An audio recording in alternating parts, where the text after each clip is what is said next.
ter um trabalho, se a gente pode escolher não ter filho, se a gente... Isso é tudo conquista, assim. Isso é sempre uma batalha de conseguir existir na sua liberdade de escolha. Mamilos, mamilos, mamilos. Mamilos. Mamileiros e mamiletes, bem-vindo ao Mamilos, o nosso espaço de diálogo de peito aberto. Eu sou a Cris Bartz. Eu sou a Juva Lauer e se prepara, senta na pontinha da cadeira, que a conversa hoje está muito interessante. A convidada eu já sei que vocês gostam há muito tempo, mas antes, vamos para um breve intervalo comercial.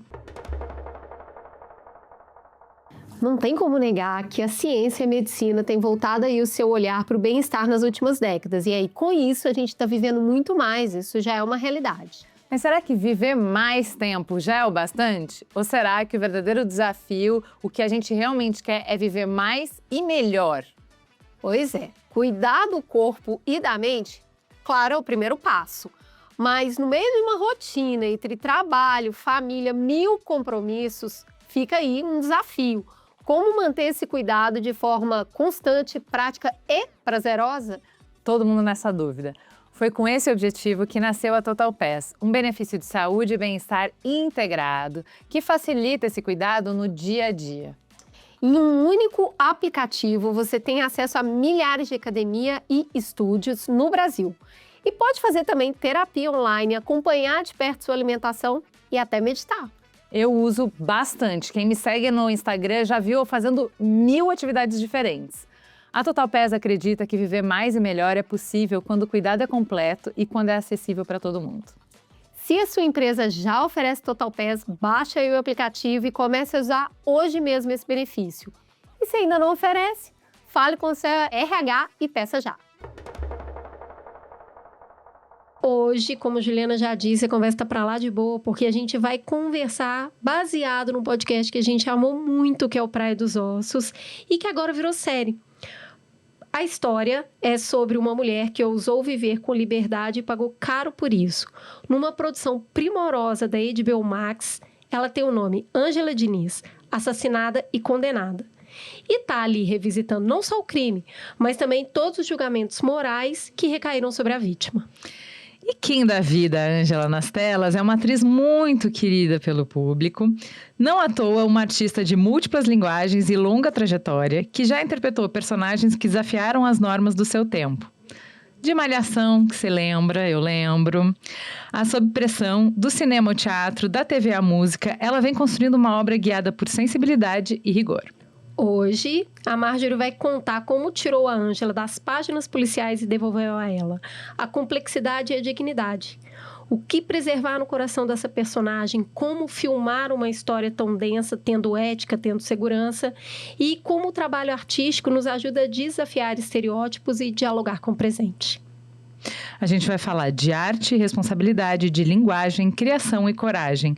Seja muito bem-vinda, Marjorie Chiano, ao Mamilos. Obrigada, estou muito feliz de estar com vocês aqui. Primeira vez, estou empolgada a falar. A conversa aqui é sempre tão boa, tão profunda, tão elucidativa, assim. Espero que a gente possa falar bastante sobre esse tema que é tão pessoal, né? Tão íntimo, tão...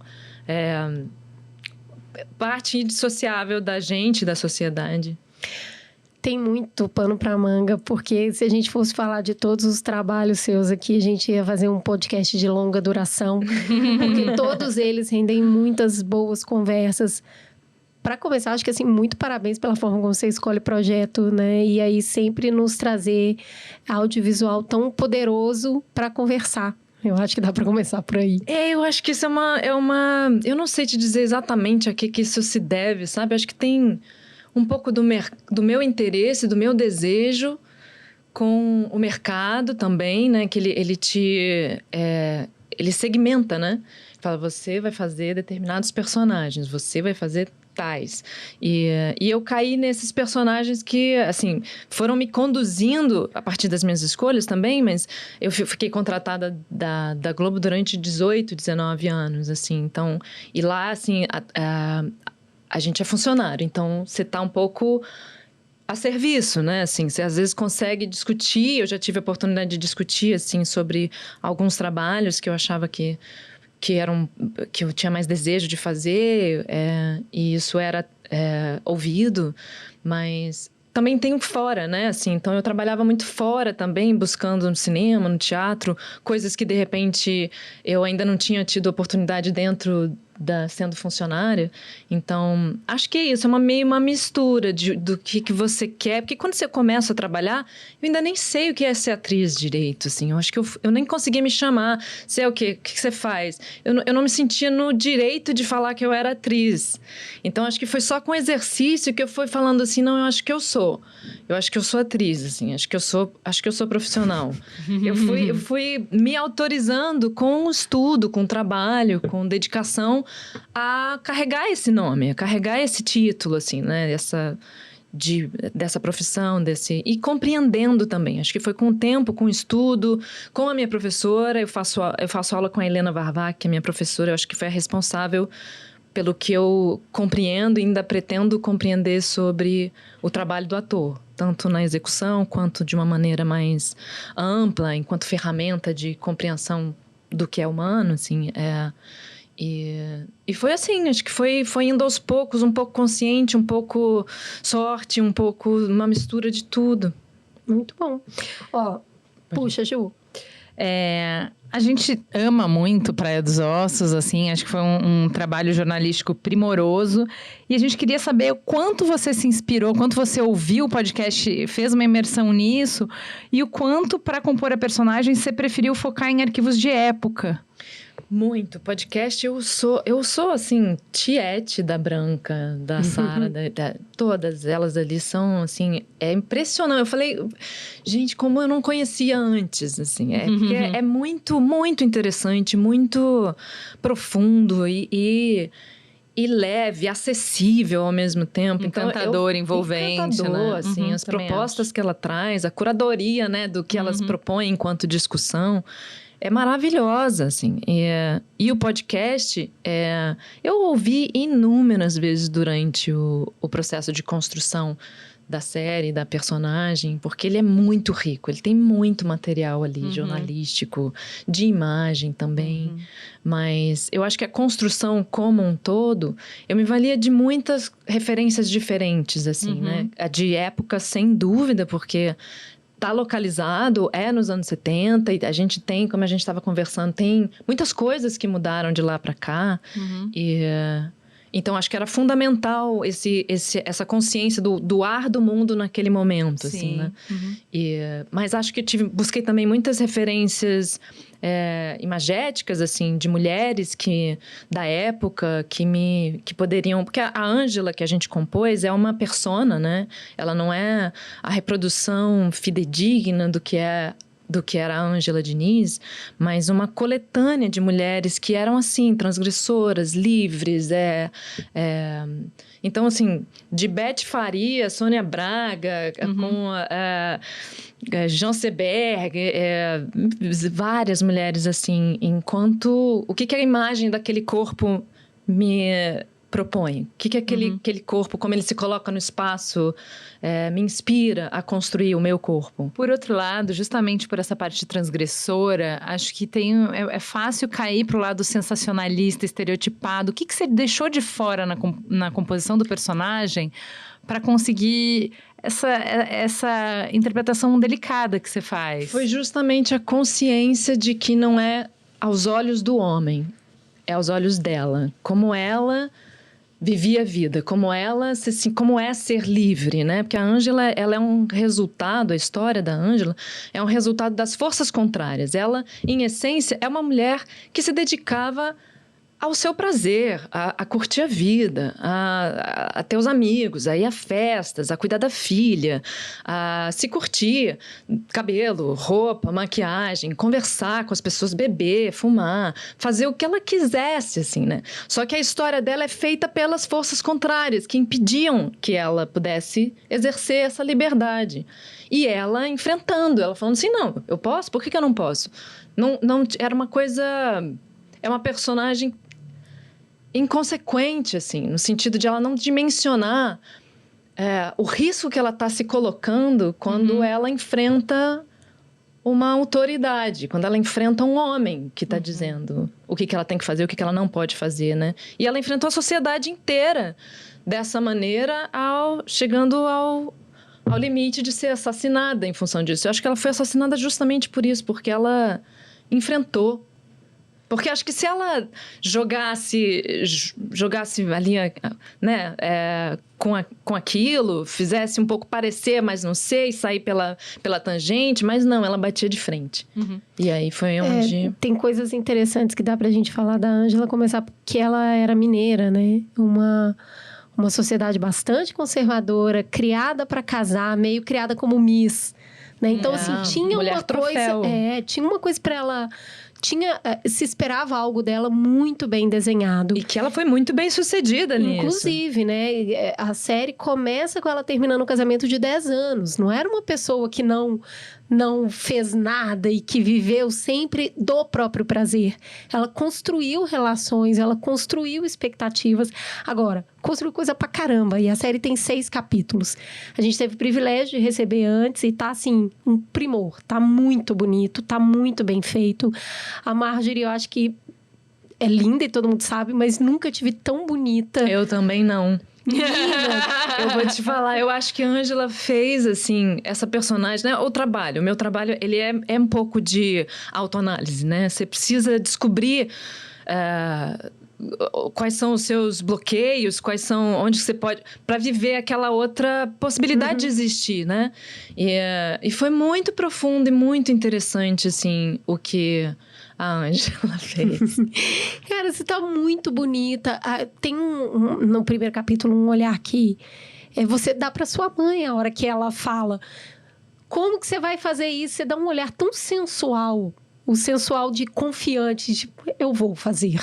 Que eu acho que eu nunca tinha o grande visto erotismo você nesse esse, lugar. Né? Não, exatamente. Tá muito interessante. Quando o Andrucha me chamou para fazer a Ângela e tal, e eu fui buscando mais as histórias dela, que eu não tinha conhecimento, e eu fui vendo, eu falei... Finally! Finalmente uma mulher que goza, uma mulher que tem prazer, porque tem um sadismo na narrativa dos personagens femininas que é do sofrimento. É pegar a mulher pra bater, pra sofrer, pra ela... Né? Os personagens femininos, normalmente, eles não estão naquele lugar de andar pela ideologia, de tô com meu problema com o meu trabalho, eu quero isso, eu quero da ambição, né? Os personagens femininos, normalmente, eles acabam sim permeando um leque mais previsível da ideia do que é o desejo, do que é o medo, do que elas querem das personagens femininas. E a Ângela veio, assim... me oferecendo essa oportunidade de viver esse prazer, assim. De fato, a história dela é de atravessamento, de obstáculos em cima disso. Mas ela não deixou até o fim. Ela foi... se colocando... Mas isso é um desafio, né? Porque o caso em si, como ele é um caso que mudou a história brasileira, mudou a sociedade brasileira, impactou a cultura, tem muita coisa para contar. Tem detalhes do caso, tem detalhes da sociedade. Então, você tem que mostrar todos os atores envolvidos e é muita gente. Como é que vocês fizeram para não ficar uma história sobre o crime? Porque tudo que você tá falando é uma história de vida que transcende o crime. Como é que dá pra contar tanta história assim em 6 capítulos? É um recorte, né? Assim, acho que o podcast é ainda o mais completo que a gente tem sobre a história, sobre o impacto depois do julgamento, durante o julgamento, antes, a infância da Ângela, né? Eu acho que o podcast ele é o mais completo, assim, sobre a história e o impacto dela. A série é um recorte, né? A gente pega ela ali se separando, pedindo a separação e vai até o assassinato, né? E depois tem o julgamento, o primeiro julgamento. Então, acho que a Helena Soares, que é a roteirista, junto com a Thaís, elas fizeram, assim, umas escolhas primorosas, muito sensíveis, assim, para tentar contar essa história de uma maneira... que não fosse didática e que pudesse aproximar a personagem do espectador, né? Assim, desobjetificar, né? Sair do lugar do sexo, e a relação com a filha foi super importante para a gente contar, para a gente quebrar essa visão, esse estereótipo que a gente poderia cair, assim. Então, foi, acho que uma sucessão de escolhas e foi muito colaborativo, sabe? Até a Helena, o Andrucha, o tempo inteiro a gente estava debatendo, discutindo, às vezes, palavras, cena, o tom, para poder escapar. Porque é muito difícil você falar sobre um tema que ainda está vigente, né? Você falar sobre o patriarcado... Ainda você tá imerso nele, né? Exato. Sem o distanciamento. Então, às vezes, a gente ficava assim... Mas essa escolha... Eu tô fazendo essa escolha para personagem... será que ela tá sob influência de um moralismo? Será que... Será que aqui... Quando fala assim... Não, tá demais. Será que tá demais mesmo? Ou será que a nossa visão que ainda tem...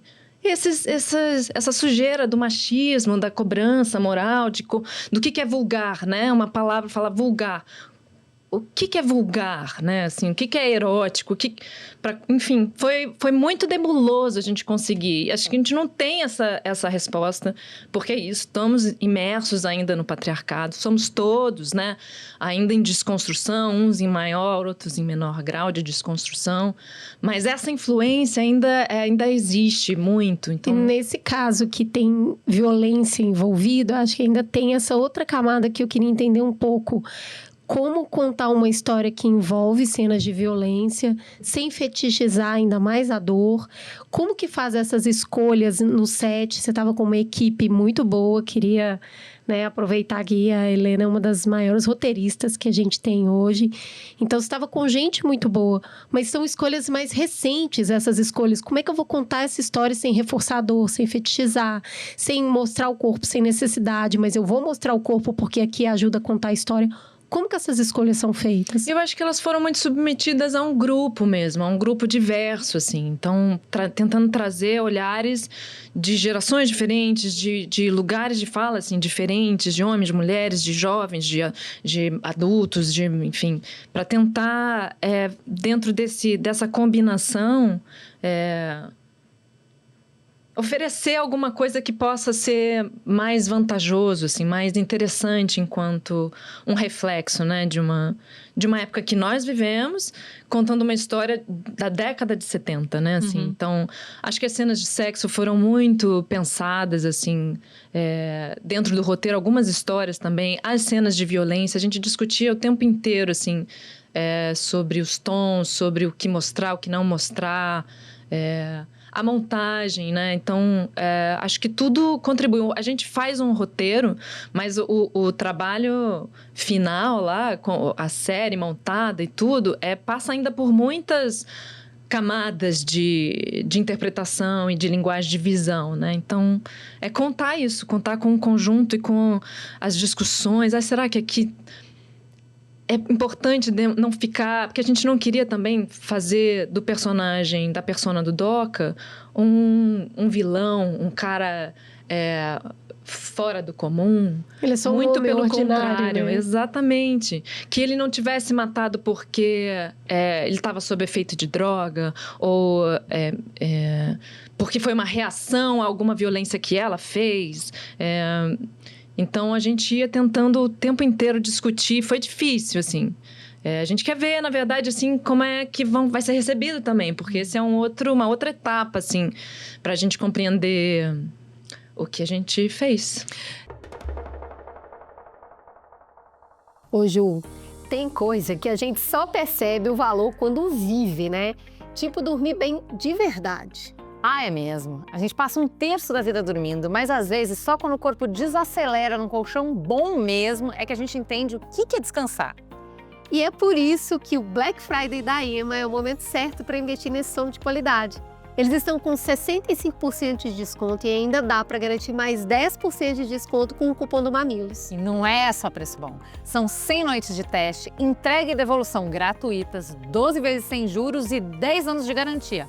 Ou seja, um investimento no seu bem-estar a longo prazo. Porque dormir bem não é luxo, é o primeiro passo para viver melhor. Então vai lá em colchõesema.com.br, usa o cupom MAMILOS10 e transforme suas noites e seus dias com a EMA. Essa promoção vai do dia 11 a 30 de novembro, então corre.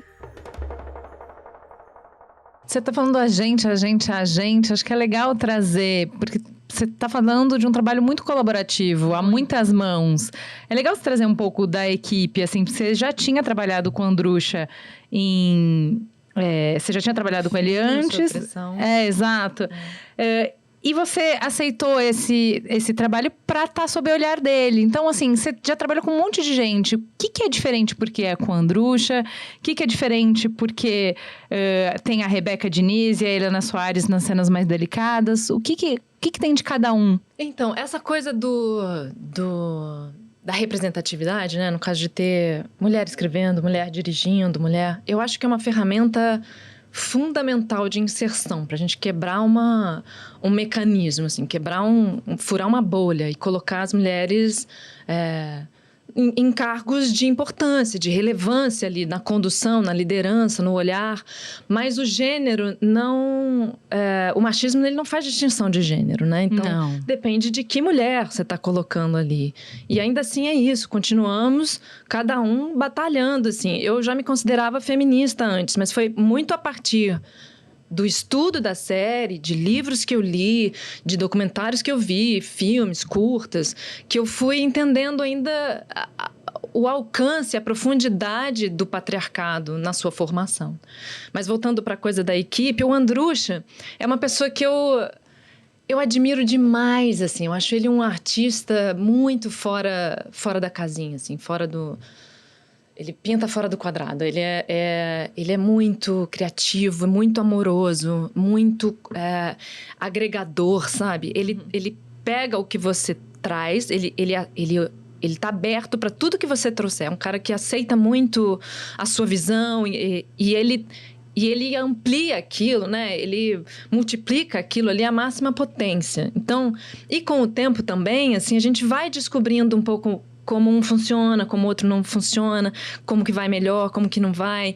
Então, acho que, assim, juntando a admiração com a confiança, é igual liberdade, né? Assim, então, eu me sinto muito, muito à vontade com o Andrucha, além da admiração toda que eu tenho por ele. Eu aceitei fazer a série sem saber... não tinha saído o podcast ainda, ele já tinha os direitos, eu falei, topo, só me fala quando que vai ser pra eu ver onde é que eu encaixo. Tem e gente depois que é assim, eu vejo. né? Se é com você, eu vou. Exato, Eu acho importante a gente contextualizar um pouquinho o argumento da série, até para quem não conhecia o podcast, e se interessar também por assistir. Vamos lá, a Ângela Diniz, ela se separou aos 24 anos, ela foi morta aos 32 anos. Doca, o seu ex-namorado, atirou 4 vezes no rosto e 1 vez na nuca. Ela deixou uma filha de 12 anos e 2 meninos, um com 10 e um com 13. Hoje, narrando esse caso, seria um típico caso de feminicídio, mas o termo nem existia na época. O que existia era a tese de legítima defesa da honra, que foi considerada inconstitucional somente em 2023. E aí, em uma das primeiras cenas da série, a gente vê o advogado do Doca, que é interpretado pelo Antônio Fagundes, que está terrivelmente bom nesse papel, assim, falando no tribunal, bradando um monte de frase, mas eu destaquei uma aqui que é muito difícil de ouvir, né? Um assassinato, ele é o advogado de defesa do assassino e ele fala: ela era uma devassa, ela tinha um comportamento imoral, essa menina queria morrer. Então, assim, as pessoas ainda batem palma, né, no júri quando ele acaba de falar. Eu queria entender como que você via e como você passou a ver a nossa trajetória social sobre violência contra a mulher a partir da série. Eu acho que a violência, ela vem sendo muito mais discutida, né? Muito mais... que a gente estava falando também sobre evolução, assim, que nem tudo é ruim, mas... eu acho que nos últimos anos, e muito no embalo do Me Too começamos a falar mais sobre o assédio, sobre a violência, os feminicídios, a tipificação de feminicídio mudou, né? A Silvinha Chakyan, ela me explicou um pouco sobre a virada de chave da justiça, quando ela entendeu que se tratava de passou de homicídio, né? De um crime de amor, né? No caso do... Como é que era o termo? Passional. Crime passional. De um crime de amor para um crime de ódio. Que aí quando virou o feminicídio. E que isso virou uma chave dentro da justiça também. Então, eu já me perdi, porque eu sou pisciana, a gente estava falando de... Mas você tá falando de como mudou o seu olhar, porque você aprendeu isso, você não sabia antes da série. Exato. Como você via antes e como você vê agora. Não, e entender um pouco essa cronologia das leis, assim, né? A Maria da Penha, a Joana Maranhão, a Lola, a Mariana Ferrer, a Carolina Dickmann, entendendo, assim, quão recente é esse movimento de colocar na lei, da necessidade de colocar na lei para ir se... Porque a lei, a justiça, ela faz parte de um processo de reeducação, né? Assim como na justiça, na educação escola mesmo, na cultura, no que você vê na televisão, né? Isso tudo é informação na publicidade, né? Assim, tudo contribui para uma mudança, para um deslocamento. Você é muito atuante numa área que tem muito o que falar. Principalmente nesse caso da Ângela, ela foi condenada pela opinião pública, antes de pelo julgamento. Ficou mais fácil conseguir absolver o DOCA no primeiro julgamento, justamente porque a opinião pública era muito favorável a essa tese toda do crime passional. Como que você vê que a gente mudou o discurso em toda a produção cultural que a gente faz, em como a gente representa o que é amor e o que é violência? Eu acho que essa discussão, né, esse letramento, né, que acontece muito também no racial, mudou muita coisa, assim, no posicionamento negro, né, dos adolescentes, das novas gerações, assim. E eu acho que é a mesma coisa para o patriarcado, para o feminismo, a compreensão, a discussão, né? E eu acho que tem uma influência o fato da gente estar num momento de polarização, né? Onde a extrema-direita é extremamente patriarcal, né? E aí a gente começa a entender isso, a volta da mulher, do lugar da mulher. Thread wife. Então isso permite a gente discutir mais. Desculpa, de novo, eu me perdi na sua pergunta. Não, eu tô te perguntando assim, como que você acha que a cultura mudou? Porque a cultura estava contra ela naquele momento. E agora, você acha que a gente tá no mesmo lugar cultural, sendo uma pessoa que é tão participante dessa indústria cultural? Eu acho que não. Eu acho que a gente teve um deslocamento, que é o que a gente estava falando também, né? Sobre a liberdade individual da mulher. Eu acho que se conquistou muito mais liberdade, assim, de conhecer o seu próprio corpo, de casar ou não casar, relacionamento sexual, profissão, a independência, a escolha de ter filho ou não ter filho. Então, a gente está se autorizando muito mais do que antes. Eu acho que a gente tem um produto cultural que nos dá um pouco desse termômetro. Vale Tudo na versão atual é muito diferente da Vale Tudo da versão anterior, não só pelas mudanças nos personagens, mas pela própria forma como as mulheres eram tratadas, né? Tem muita cena de conflito na novela e na primeira versão as mulheres eram muito xingadas de coisas muito ruins. E assim, era muito naturalizado e você vê que nessa versão já não tem. Não tem esse tipo de xingamento, mesmo com as personagens em momentos de extremo conflito com homens. Nada disso passa. Tem um filtro, um grande filtro. Mas é muito... É recente, né? Tudo recente. Voltando na série, ainda no primeiro capítulo, a Ângela vai no velório da melhor amiga dela, que foi assassinada na mesma situação. Pelo marido, Pelo ex-marido, porque ela estava namorando agora, veja só. E... quando a Ângela entra no velório, ela entra muito triste. Mas ela sai não só triste, mas também com muita raiva. Porque o assassino estava no velório. Ele não só estava, como ele foi consolado no tipo... Recebendo duro, condolências. Pra você, né? Que foda que foi ter... Como que você acha que essa cena seria hoje? Ter a obrigação, ter sido submetido a ter que fazer isso, né? Foi pobre de você, né? Teve que matar esta mulher. Você acha que hoje... Como que essa cena aconteceria? Eu quero acreditar que isso não é mais... não seria mais tão autorizado, assim. Mas o Brasil é muito profundo, né? Tem muita... Tem muitos cantos aí em que não chega, né? Não chega a notícia, não chega o Estado, não chega... São próprias regras, as próprias leis, assim. Então, não tenho dúvida que isso possa acontecer em algum canto, mas eu acho que hoje em dia isso seria inaceitável. Pois eu quero crer que a gente conseguiu construir essa verdade de que um homem não tem o direito de bater, de assediar, de estuprar ou de matar uma mulher, e a gente tem lutado muito para, com leis e com cultura, estabelecer isso como uma verdade, né? O que você, depois desse processo tão longo de entender como era nos anos 70, o que você acha que mais mudou na direção dessa construção? De que o homem não tem esse direito? Eu volto a falar que eu acho que é o letramento, assim. Eu acho que a consciência da formação de gênero, né, do patriarcado, ela faz você enxergar melhor o espaço, enxergar melhor né? Eu acho que hoje, por exemplo, eu consigo perceber muito melhor a presença massiva dos homens numa equipe de trabalho do que antes. Antes era muito natural, Então, acho que o letramento é isso, ele dá desnaturaliza comportamentos, né? Totalmente. Que acho que é isso que a Cris falou, assim. Antes era tão natural o xingamento da mulher. Ué, ele tá com raiva, você tá com raiva, você faz o quê? Você xinga. Hoje isso choca. Você desnaturalizou um comportamento, né?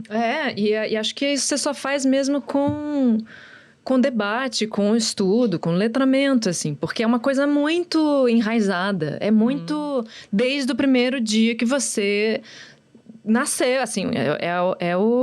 Você fica entrando em conflito. Quem seria eu se eu não tivesse sido formada no patriarcado, né? Será que eu seria mais extrovertida? Será que minha vida sexual seria diferente? Como eu me relacionaria com o meu corpo, com as roupas que eu visto? Que profissional eu seria se não tivesse sofrido essa influência de descredibilização, de tabu, de impedimentos, cerceamentos, né?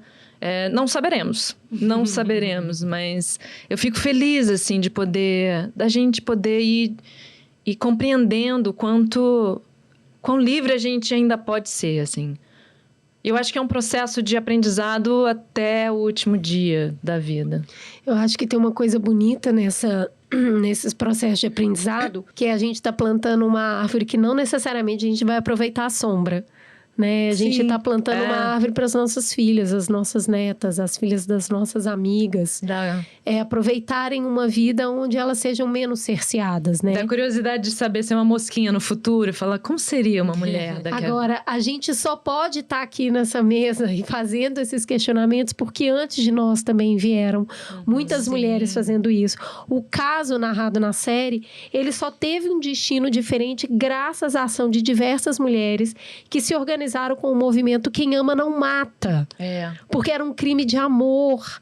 E aí, esse movimento... Peraí. Não, vamos por uma lógica. Quem ama não mata. Foram muitas mulheres reunidas, elas fizeram muitas manifestações, o grupo era pequeno, ele foi ganhando contorno e ele conseguiu chamar a atenção da mídia, que chamou a atenção do poder público, e isso leva a um segundo julgamento. Como que você vê esses movimentos atuais e anteriores? Eu agradeço muito, assim. Eu acho que cada um tem a sua personalidade ali, a sua maneira de militar, de tentar abrir espaço, né? Assim, eu não acho que todo mundo tem a obrigação de ficar se colocando ou sair do armário. Cada um sabe ali da maneira onde dói, né? O que tem capacidade ou condição de lidar para avançar nesse sentido, assim. Então, sem cobrança, mas eu agradeço demais, assim, as conquistas todas. Eu acho que um pouco do estudo foi me dando cada vez mais essa consciência e gratidão, assim, aos movimentos anteriores. E que são isso, às vezes fica num lugar muito ignorante mesmo, né? A gente recebeu um legado, né? Somos herdeiras. E é importante que a gente tenha gratidão e conheça esse legado, né? Se a gente usa calça, se a gente já transou com mais homens, né? Se a gente pôde se divorciar, se a gente pôde não casar, se a gente pode se formar, ter um trabalho, se a gente pode escolher não ter filho, se a gente... Isso é tudo conquista, assim. Isso é sempre uma batalha de conseguir existir na sua liberdade de escolha. Eu acho que em tempos que a gente tem tanto acesso à informação, né? Que você estava falando, agora eu fico vendo, a equipe aqui é toda... né? Então, você não desvê. Uma vez visto, você não para de ver. E aí, quando você vai descamando as estruturas sociais, você vê muita coisa errada. E a gente tende a perder a visão do que já passou, né, de conquista. Você nasceu, então não é novo. Já tinha. Mulher já podia jogar futebol quando eu nasci. É natural para algumas Então, mulheres. sempre Sim, foi. outra Não geração. foi. Exato. Tudo é conquista. Uma conquista dura, árdua, né? Outro episódio, outro podcast deles que eu amo, que fala sobre esse tema de conquistas e organização de mulheres para conquistar direitos, é o Lobby do Batom. Eu não sei se você teve a oportunidade. Não. Cara, Muito escuta, bom, que é é... política partidária, né? Exato, que é Muito true. como as mulheres, sem poder ter uma bancada, tiveram participação ativa na Constituinte, como é que se fez uma coalizão, como é que se articulou consenso entre mulheres muito diferentes, de vidas diferentes, assim, como é que a gente chegou no mínimo múltiplo comum, assim, o mínimo denominador comum, qual é o mínimo que a gente tem em comum, que a gente consegue juntar forças para garantir o mínimo de direito das mulheres na Constituição. E assim, foram conquistas grandes, como por exemplo a licença maternidade, é uma conquista delas, desse lobby, e aí acho que vale a pena ouvir o podcast. Agora, um outro ponto que a gente falando de movimento organizado, né, de militância contra a violência da mulher, tem a ver com a palavra vítima, né, do quanto as mulheres querem sair, mesmo quem sofre violência, quer sair desse lugar de vítima, porque vítima é uma coisa que te define, é uma coisa que te marca para sempre. Para ter uma narrativa em que você foi vitimizada em um momento, mas você é muito maior do que isso. Qual foi o cuidado que vocês tiveram para que justamente vocês conseguissem contar essa história sem ser ao redor de uma vítima? A história é até o assassinato e depois com o julgamento, né? Então, acho que a gente foca muito mesmo na maneira livre e desimpedida que ela vivia e os obstáculos que a sociedade iam se colocando, né? Iam apresentando para ela e ela enfrentando. Então, a separação, que foi muito julgada, o fato dela ter um relacionamento com um homem que era casado, alugar um apartamento, conseguir alugar um apartamento, ela tinha que ter autorização do marido. Entrar num clube, ela não foi aceita no Jockey Club, porque, enfim, o clube da elite ali, ela foi excluída daquele clube por conta do comportamento dela, por conta de ser quem ela era. Então, a sociedade aceitando ela de volta a partir do relacionamento com o Ibrahim, que era um homem muito querido da sociedade. Então, acho que essa relação, a nossa narrativa, ela parte muito, ela apresenta muito quem ela era e quem é que está atravessando, assim, né? E o fato, a maneira dela se colocar, nunca se vitimizando, assim, sofrendo as consequências, mas ao mesmo tempo ela, cada vez que vinha uma, ela ia mais, ela nunca se deixava abater, assim. Ela sofreu quando ela perdeu a guarda, quando ela não podia mais ver a filha, quando ela sofria, mas a arma dela era ir mais adiante, assim. Ela era muito combativa. Dobrava a aposta, né? E eu acho interessante esse negócio na guarda, porque parte da guarda ela perde para a própria mãe. Né? Então, a gente sabe que a manutenção também de uma série de privilégios do patriarcado está alicerçado no olhar de outras mulheres também. Né? O fato de ser uma mulher não te coloca necessariamente num lugar de defesa de outras mulheres. Exato, e esse aí é o fogo amigo mais dolorido, assim, eu acho. Eu não sei se vem uma cobrança, uma exigência de mulher, mas que já está naturalizado também, que é sempre mais cobrada, mas eu não sei, porque de mulher você esperava, assim, um pouco de empatia, no sentido de você sente, você sofre isso também, então vamos junto, assim, né? Mas às vezes... Mas é o tanto de que a gente internalizou a opressão, né?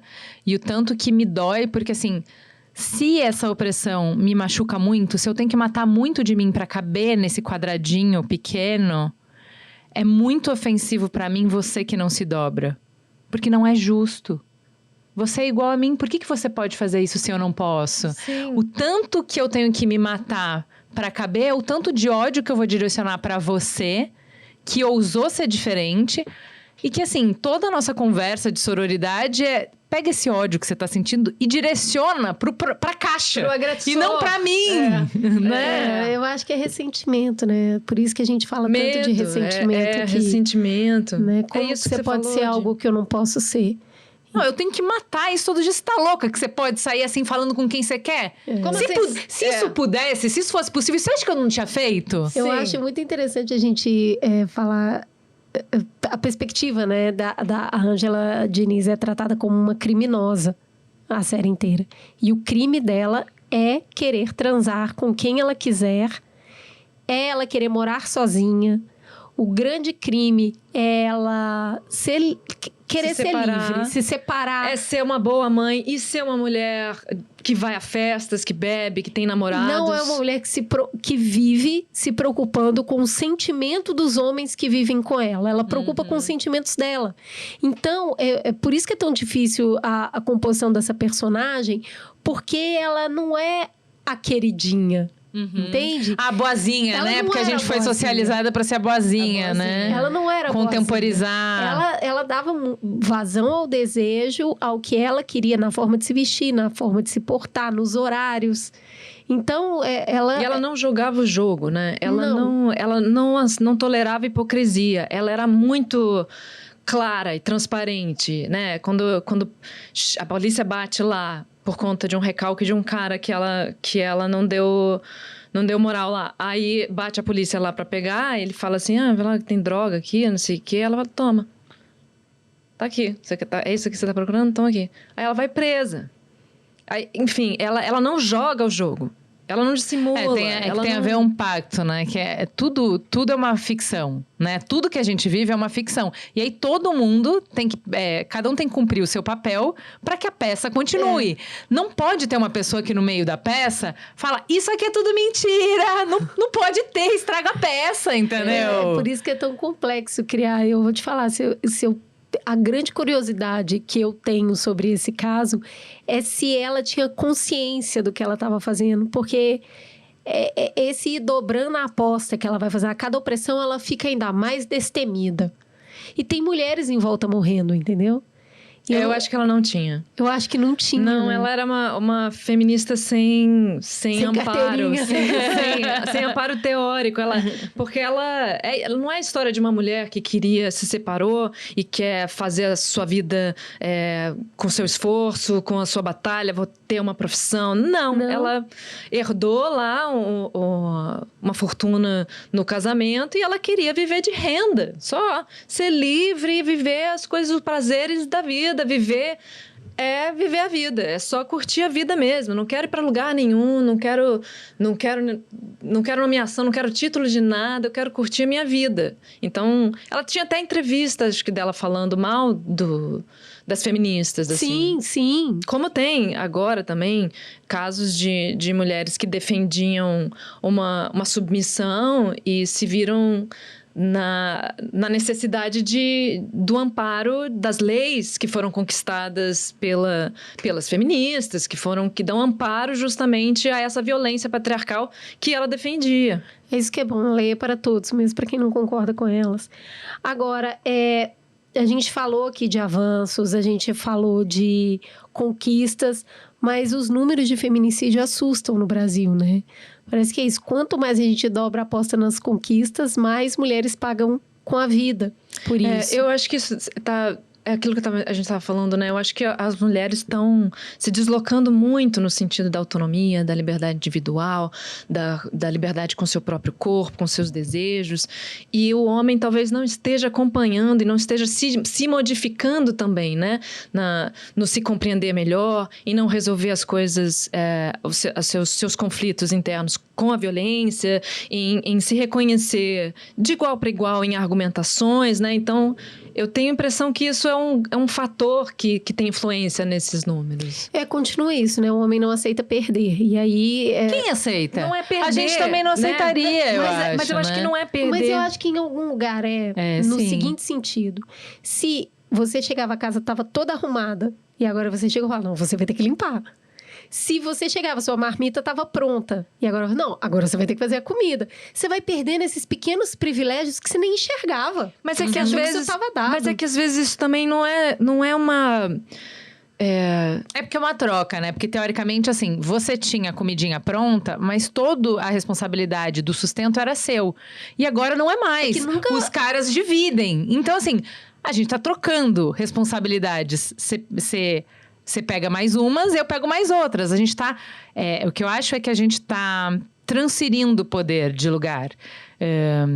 Claro que tinha uma desigualdade muito grande, mas acho que a gente ainda vai conseguir compreender melhor e estudar melhor os tipos alternativos de poder que a mulher acumulou nesse tempo.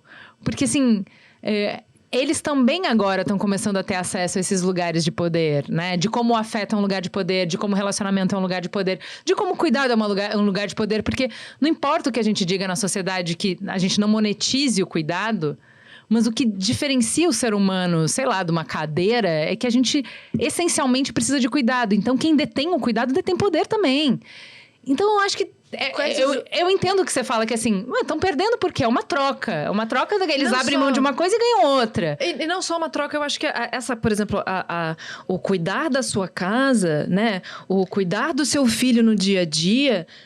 não é oneroso, né? Isso é um bônus, muito pelo contrário, assim, a sua relação a sua relação com o seu filho, eu não tenho filho, mas imagino que a sua relação com o seu filho, ela é construída no dia a dia, no cuidado. Sim, eles ganharam isso, total. E é isso, quando você fala, assim, do direito da licença maternidade, do homem também, né? No sentido, eles têm que perceber um pouco quanto isso que a gente estava falando sobre, só quando eles entenderem o quanto eles estão perdendo com essa ideologia, é que eles vão tomar parte, né, assim, na modificação. Eu acho que a bomba de fumaça em cima dessa conversa se chama capitalismo, né? A gente tem que começar a valorizar trabalhos que não são remunerados. Tem um livro maravilhoso da Rosisca, Reengenharia do Tempo, que é maravilhoso. Ela fala justamente sobre isso, assim, sobre como a sociedade capitalista foi estruturada em cima da diferença de gênero. E que aí, quando ela começa a mudar, a mulher, o comportamento da mulher começa a mudar,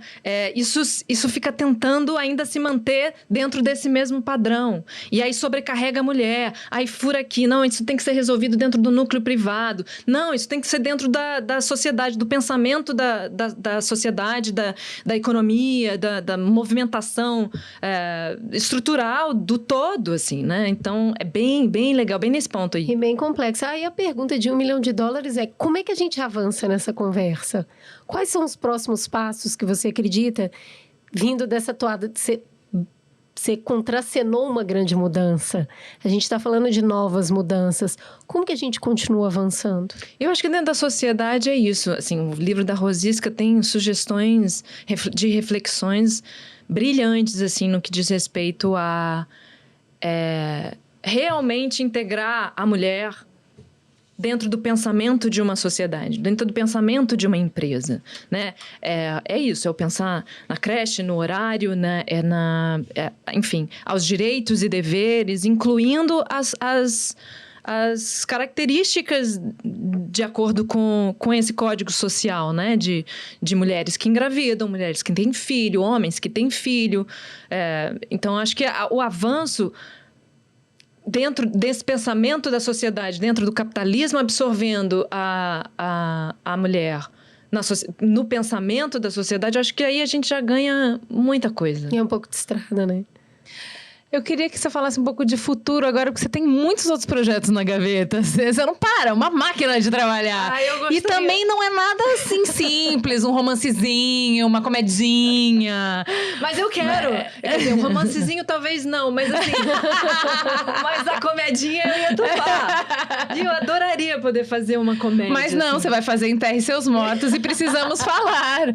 Precisamos falar dos próximos projetos. Conte aí, o que vem por aí? Precisamos falar... O Enterre Seus Mortos é um filme do Marco Dutra, inspirado no livro da Ana Paula Maia, que é Enterre Seus Mortos, que foi escrito... Ele escreveu durante a pandemia, assim. Então, é uma sociedade ali distópica, né? A espelho do que ele estava vivendo, assim, a leitura dele do livro. E aí, dentro da sociedade ali em que tem uma doença rondando e matando as pessoas, e a sociedade já na falência, onde você não tem mais comida, você não tem mais o Estado. Então, como que os grupos, de acordo com cada pensamento e personalidade, sobrevivem a isso, né? Então, tem forma-se seitas, tem gente que lida como se nada tivesse acontecendo, tem quem queira ir embora, e a minha personagem quer ir embora.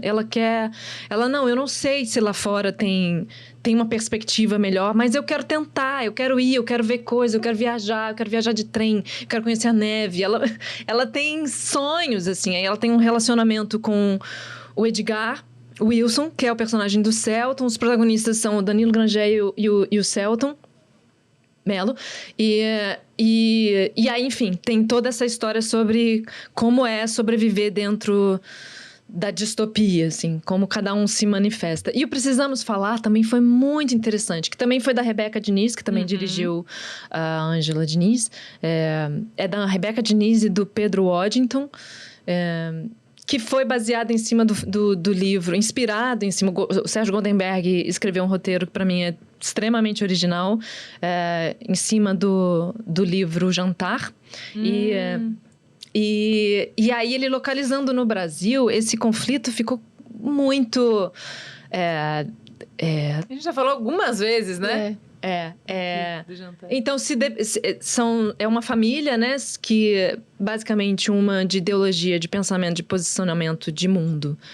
De direita, outra de esquerda.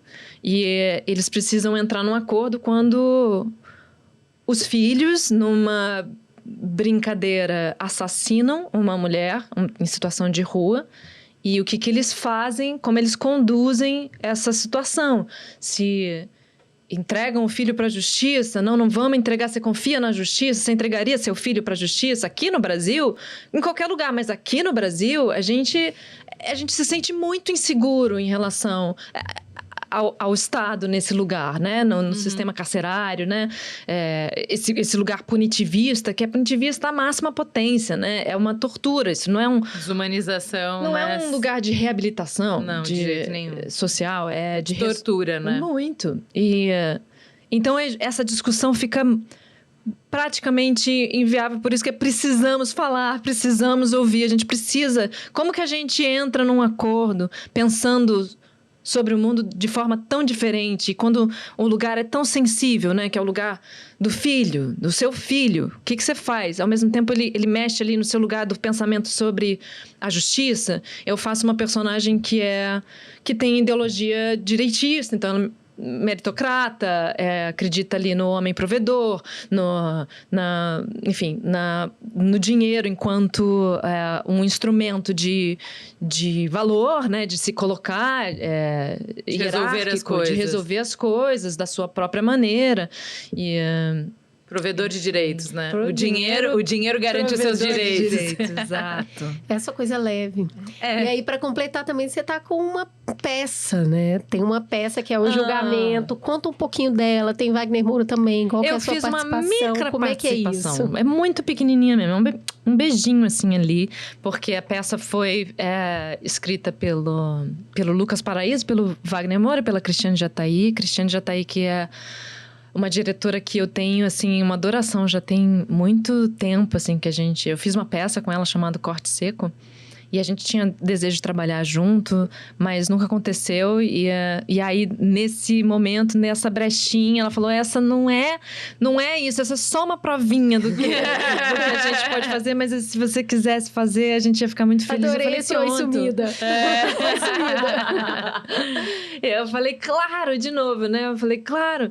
E aí, eu não conhecia Um Inimigo do Povo, do Ibsen. Eu fiquei apaixonada pela peça, assim, e muito impactada com a discussão que ele traz, que foi em 1800 e pouco, sabe?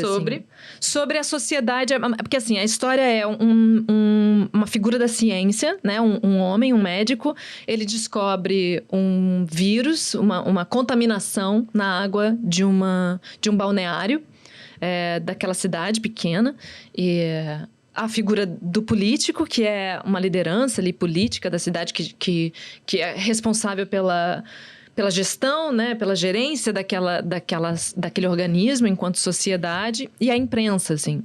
Então, o líder político ali vem a ser irmão da figura da ciência, que é o médico.